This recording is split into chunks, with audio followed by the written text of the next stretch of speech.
Вы глядзіце і слухаеце канал Свабода Прэміум. З Прагі вас вітае Сергей Абламейка. Ці прывядуць міжнародныя санкцыі да выхаду палітвязняў і іншых зменаў у Беларусі? Як доўга рэжым Лукашэнкі можа існаваць пры санкцыях? Пра гэта мы паговорым з аналітыкам Беларускага інстытуту стратэгічных даследаванняў Вадзімам Мажэйка. Добры дзень, Вадзім. Прывітанне. Прайшоў амаль тыдзень пасля ўвядзення развязам сектаральных санкцыяў супраць рэжыму ў Беларусі. За гэты час прагучалі розныя ацэнкі іх жорсткасці. Адны кажуць, што яны вельмі сур'ёзныя, іншыя, што яны расцягнутыя ў часе, даюць магчымасць іх абыходу.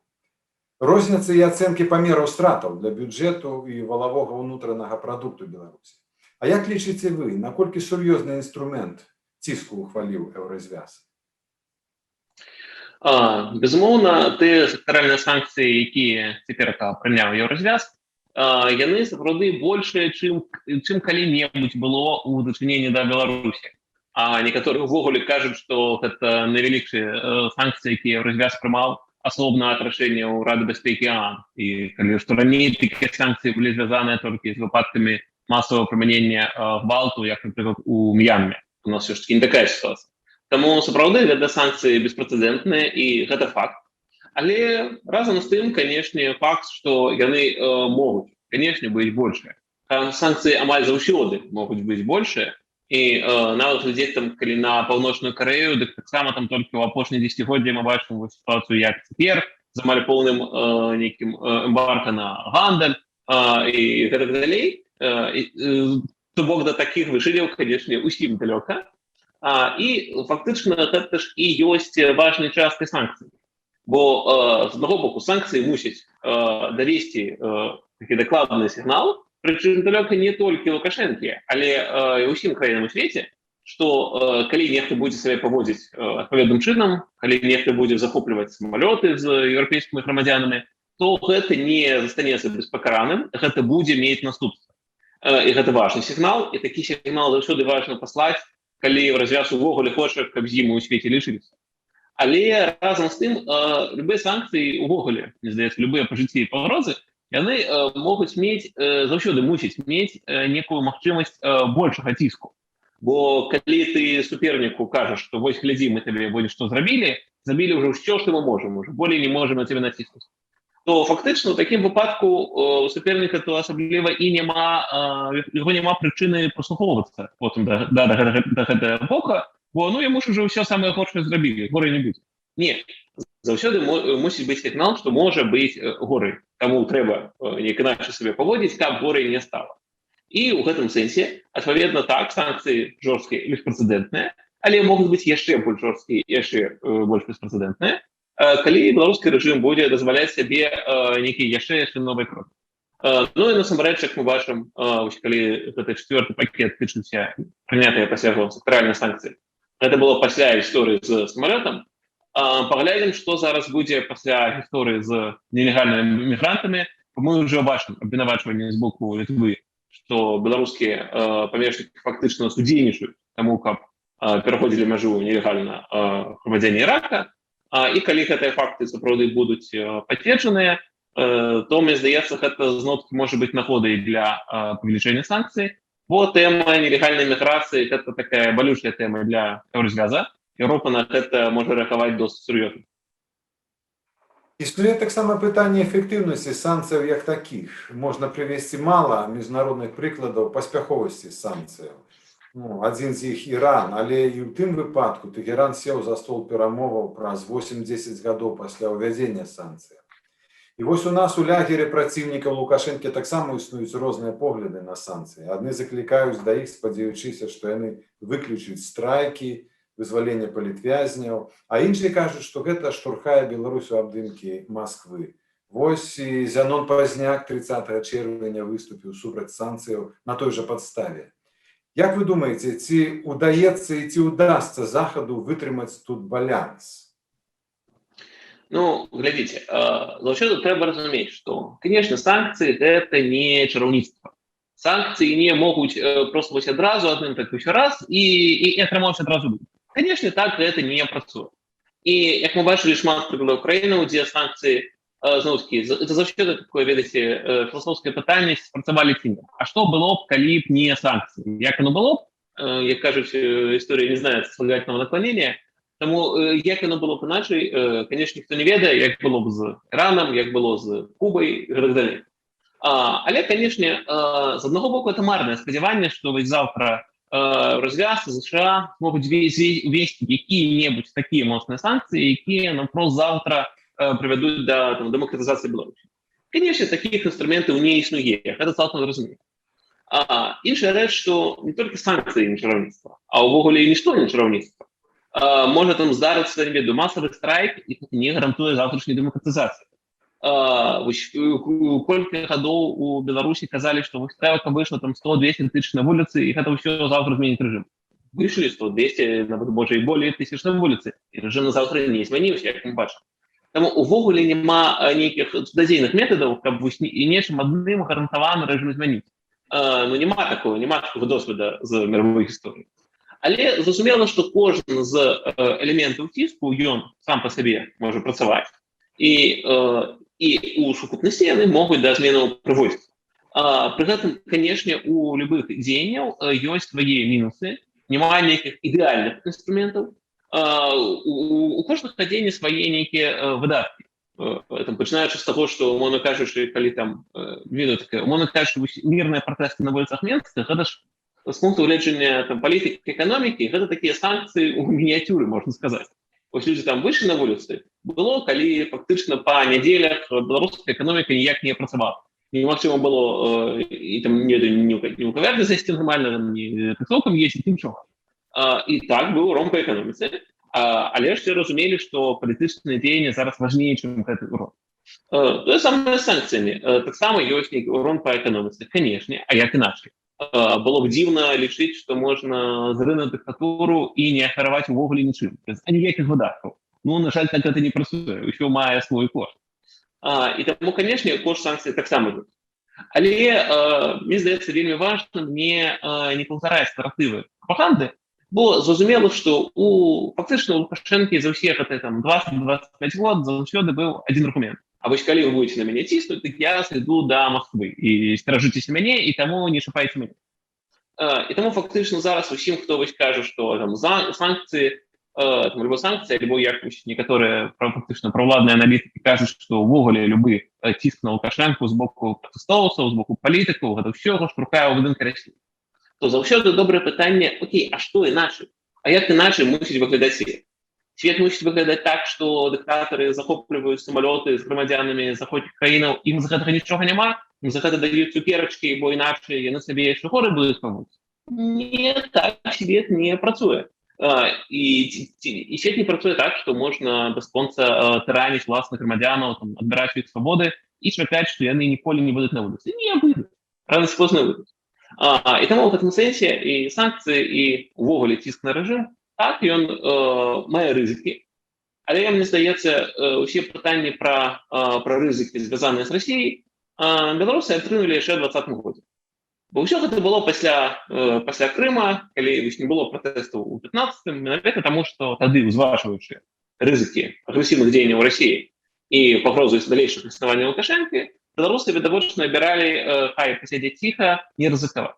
У 2020 годзе відавочна, што беларусы, разумеючы гэтыя рызыкі, гатовыя рызыкнуць, каб усё ж такі дамагчыся дэмакратызацыі ў Беларусі. І так, гэтыя рызыкі, так, усё можа здарыцца, і гэта трэба разумець. Але гэта не значыць, што трэба ціха сядзець і нічога не рабіць. Вы верыце ў тое, што Москва рэальна хоча змены ўлады ў Беларусі? Як нас у гэтым актыўна пераконвае расійская газета «Камерсант»? Я б сказаў так. Расія зацікаўленая ў тым, каб рэжым у Беларусі быў значна больш зразумелы, кантраляваны, прарасійскі, і пры гэтым не выклікаў такога антаганізма ў беларускага грамадства. Вось такая сітуацыя Маскву відавочна задаволіла куды болей. Канешне, вялікая праблема ў тым, што між тым, што Масква хацела прыйти чаго яна можа дамагчыся, для яе праблемы, то гэта вялікая розніца. Бок мы бачым, што калі б Масква і хацела змяніць Лукашэнку некага больш кантраляванага і пры гэтым не выклікаючага антаганізму беларусаў, то ні фігури такої особливо не бачно, ні інструментів, якими Москва могла конкретно скористатися. Бо завжди кажуть, що ну, гэта ж ще, ми ж такі могутні, ми що можемо. Але при гэтым, як ми бачимо, що демонстрація ніяких реальних виніків на білоруському кейсі, то Росії досить складана. І як тільки ось от таких агульноімперських фразів переходить до справи, що конкретно робити, то з гэтым великие проблемы.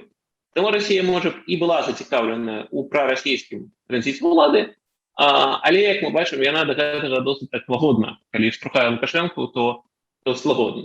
Хоча, звісно, не треба виключати всі ці кулуарні розмови Путіна і Лукашенки, теперішній візит керівника російської ветки у Мінську, всі ці кулуарні розмови.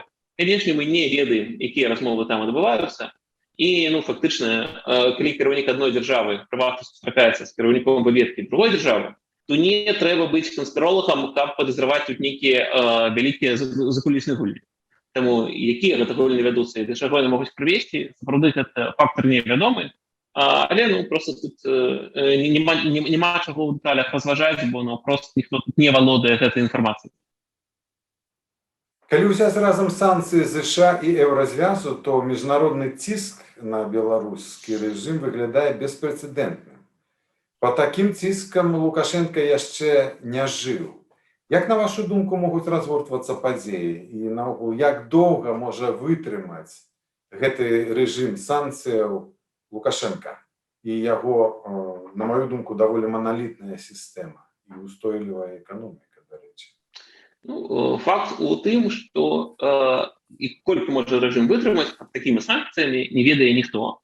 Не ведае ні сам Лукашенко, не ведаюць ні палітыкі ў Еўропе, у США.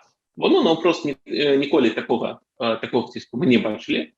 Як гэта будзе, як можа існаваць сістэма ў такім выглядзе, гэта не разумеў. І факт у тым, што хоць ніхто не можа назваць дакладна нейкі там тэрмін, што яна пратрымаецца там X дзён, але факт в тым, што і унутрыпалітычны ціск, які існуе ўжо фактычна год у Беларусі, і знешнепалітычны ціск, і знешнеэканамічны ціск. Усё гэта яно акурат падвышае разбалансіроўку гэтай уладнай сістэмы Лукашенка. Бо гэта разбалансіроўка і па палітычным вектары, і па эканамічным, калі не дзяржаўная эканоміка незразумела, як будзе працаваць. Не тыя бізнесоўцы, якія былі, можна іх па-рознаму называць алігархамі, пушакамі Лукашэнкі, ці просто бенефіцыярамі гэтай сістэмы, яны не ведаюць, як у цяперашніх умовах зможа працаваць іх бізнес. Конечно, ён не памрэ заўтра, ён неяк працаваць зможа, але ж гэта бізнес, і чым болей праблемаў, тым болей на гэта ідзе выдаткаў і зніжаюцца прыбыткі. І вось колькі ў такім выглядзе можа праіснаваць, гэта невядома, але факт тым, што под гэтым ціскам гэты час зменшаецца. Мы не ведаем, які дакладна пакажа X, але мы ведаем, што зараз гэты X мінус колькі-то адсоткаў. І ў гэтым сэнсе, мне здаецца, гэта ўсё роўна нагода для аптымізма, бо не заўсёды трэба ведаць дакладны вынік, але можна бачыць, што кожны з дзеянняў мае сваю карысць.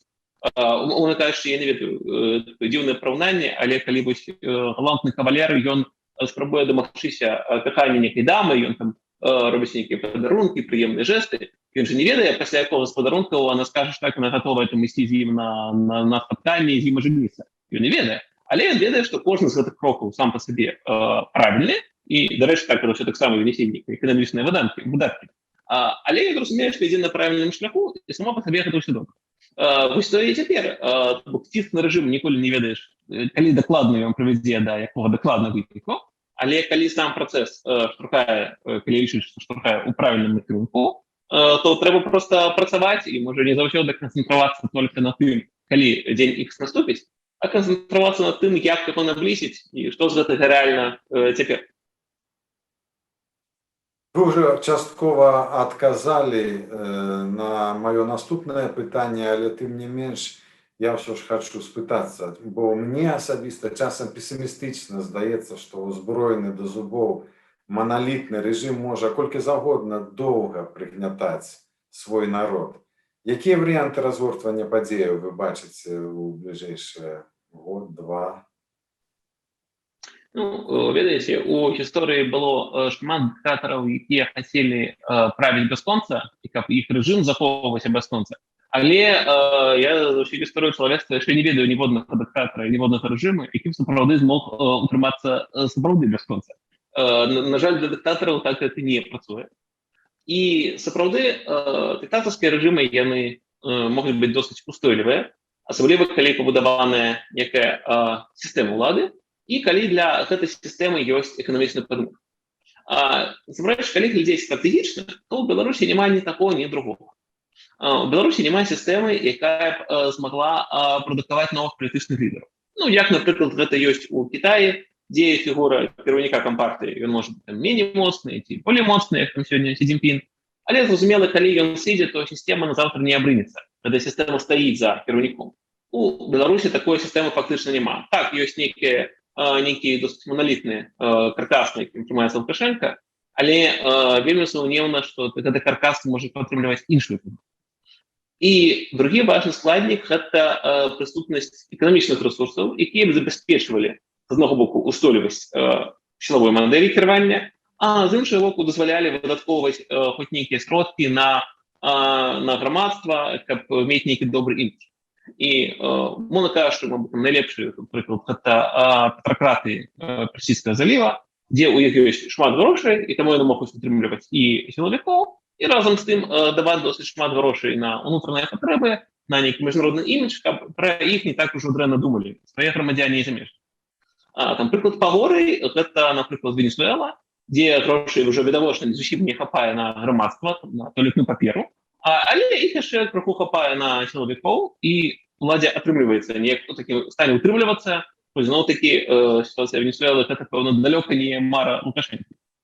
І зноў-такі, калі глядзець на Беларусь, стратэгічна мы гэта складніка таксама не маем, бо эканамічная база сістэмы Лукашэнкі, ён ўсё ж такі за асобнымі выключэннямі, як калійных паўгнаенняў, ён шмат чым грунтуецца на нафтагазавым транзіце, на магчымасці гэта перапрадаваць, пераапрацоўваць. Гэта залежнасць адразу ад любых партнёраў, і ад Еўропы, якая набывае, і ад Расіі, якая прадае.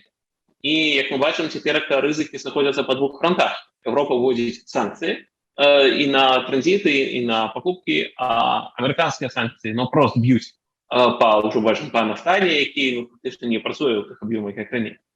І разам з тым Расія са свайго боку зацікаўленыя перанакіроўваць там той же газ, і яны будуюць ужо, фактычна выдавалі паўночны поток, па ім таксама ў Расіі ёсць досыць непрыемныя для Расіі кантракты, згодна з якімі яна фактычна вымушаная рабіць транзіт праз Украіну, хацелася б то ці не, і таму Расія са свайго боку таксама з гэтага сыходзіць. Таму, не гледзячы на устойлівасць у цяперашнім моманце, стратэгічна я б сказаў, што не аперышай сістэмы, не аперышай эканомікі ва ўлады Лукашэнкі і няма. Дякую, Вадзім, за гутарку і за ваш каментар. Дякую вам. На сувязі быў аналітык Беларускага інстытуту стратэгічных даследаванняў Вадзім Мажэйка. З Прагі для вас працаваў Сергей Абламейка. Абавязкова падпішыцеся на наш канал, калі вы яшчэ гэтага не зрабілі.